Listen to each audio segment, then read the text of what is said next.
Ito na yun guys, ito na yung Lionsgate Bridge galing sa Convention Center.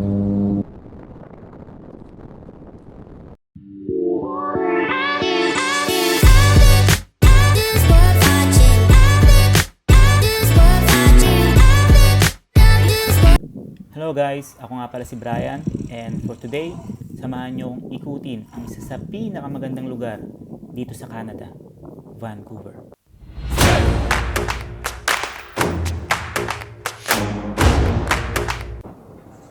Ito ang Vancouver Convention Center. Dito magsisimula ang biyahe natin para lakbayin ang pinakamaganda at pinakamahabang waterfront pathways dito sa Vancouver. At ito ang Vancouver Seawall. So dito sa side na to, yung mga bikers. Then sa right side is yung mga nagra-run or naglalakad.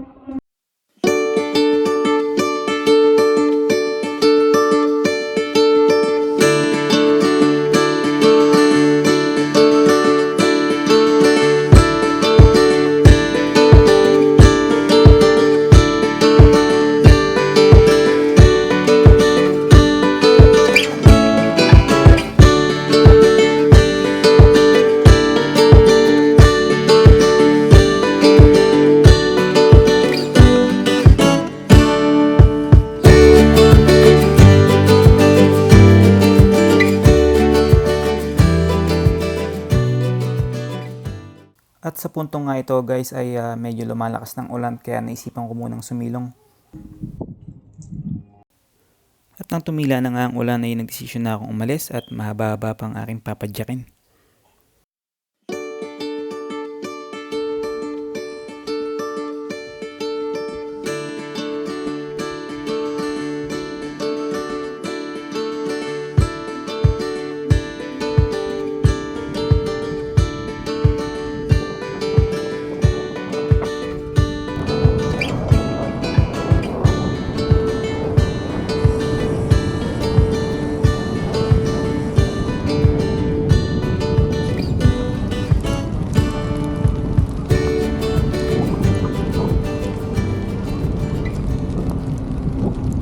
Guys, nag-hail ngayon dito.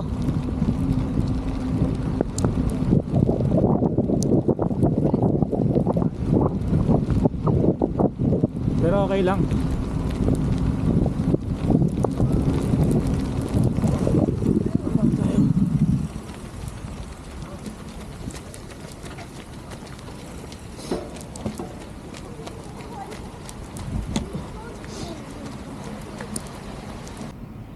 At sa wakas guys, tumigil na nga ang pag-ulan ng yelo. At mukhang hindi tayo siniswerte ngayong araw na to at masama ang panahon. Pero ganun pa man, tuloy pa rin ang padyak hanggang sa makarating tayo sa ating paroroonan.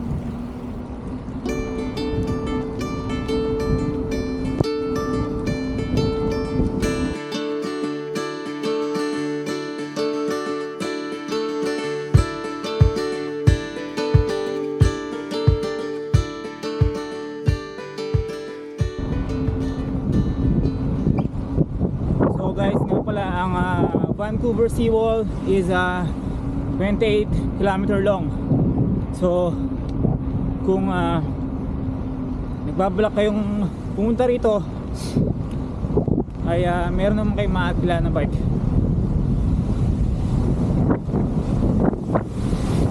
So sa normal racing ng bike ay siguro 1 to 1.5 hours makakating mo yung dulo ng Vancouver Seawall. So kanina doon tayo galing sa Convention Center. Ngayon nandito na tayo sa Stanley Park.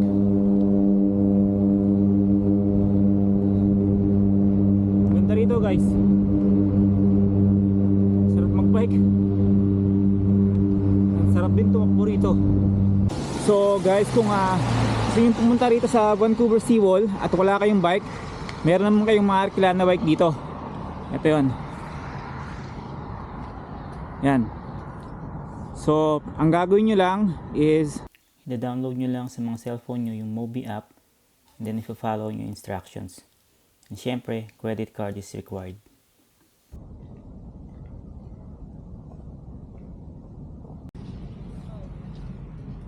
Well, we're riding with a board. You gotta get all kinds of board. I'll get people on the phone.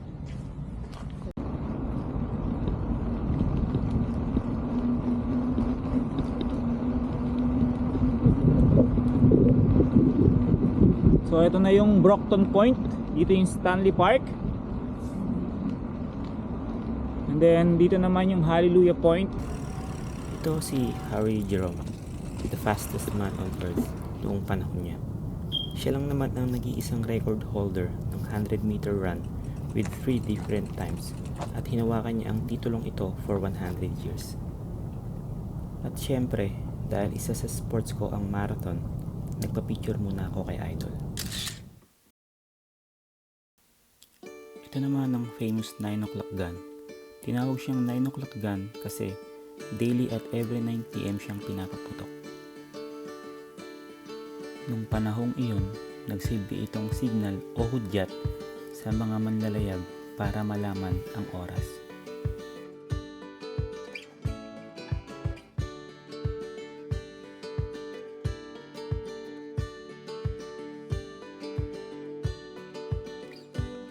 So guys, nakadaan na tayo sa famous 9 o'clock gun.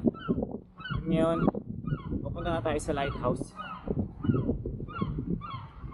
Ngayon guys, oh. Ito, oh. Sarap dito guys.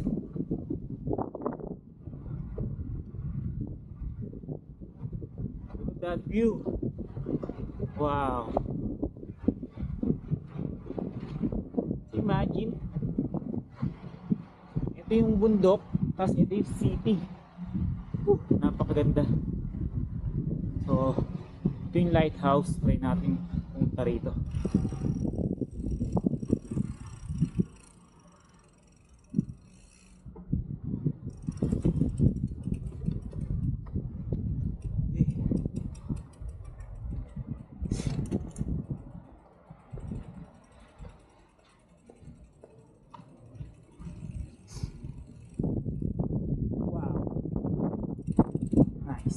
Solo.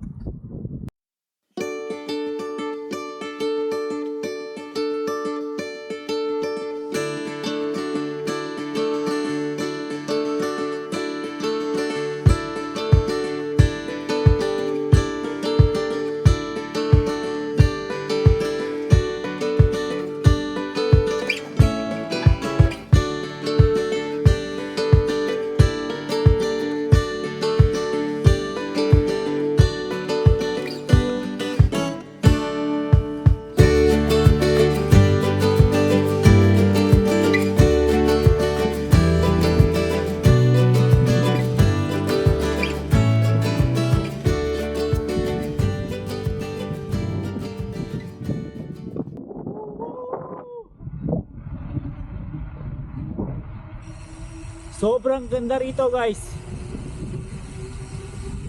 Napakasulit. So ngayon tapos na tayo sa lighthouse. Ngayon pupunta naman tayo sa Lions Gate Bridge. Pero bago tayo pumunta sa Lions Gate Bridge, hindi ko pinalagpas ang pagkakataong ito para makapagbasa ng libro sa napakatahimik na paligid habang nakikinig sa hampas ng alon ng dagat.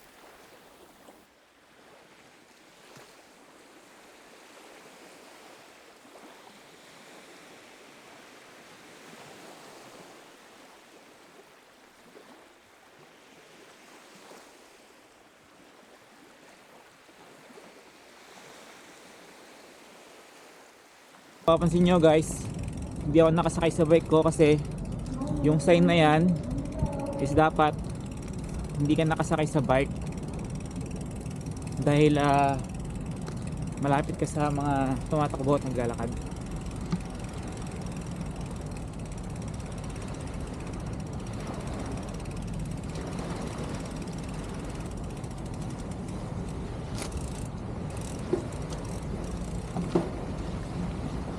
So ayun na guys yung Lion Gate Bridge.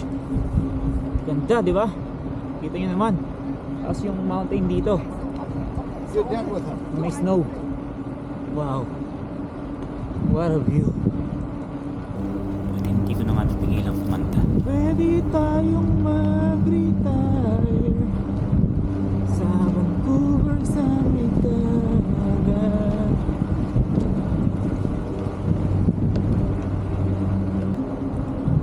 So ito na yun guys. Ito na yung Lionsgate Bridge. Okay. Ito yun.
Guys, oh.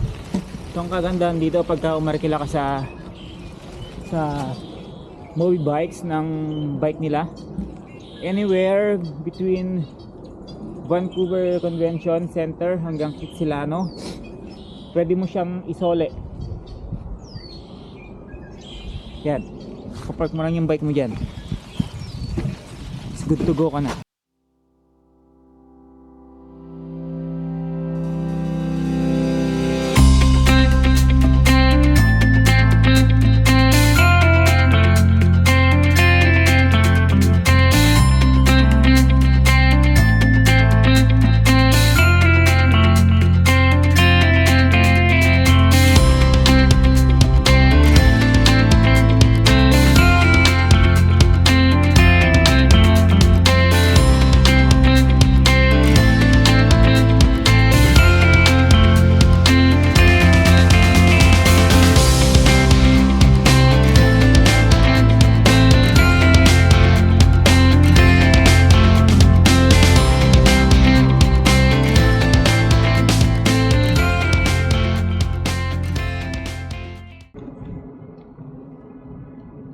Kaya pagka dito ka nakatira sa Vancouver, talagang may inspire ka maging fit.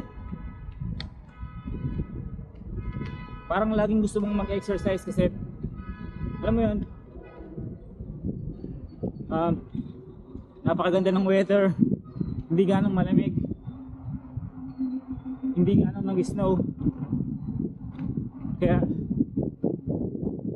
sarap dito guys.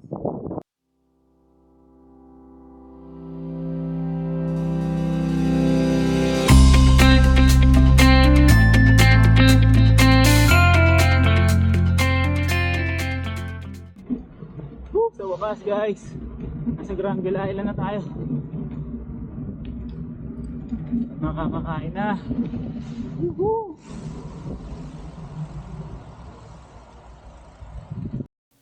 At sa wakas nga guys, narating ko na din ang Granville Island. Pero bago ako bumili ng makakain, iikot ko muna kayo dito sa Granville Island.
Maraming salamat po sa panonood.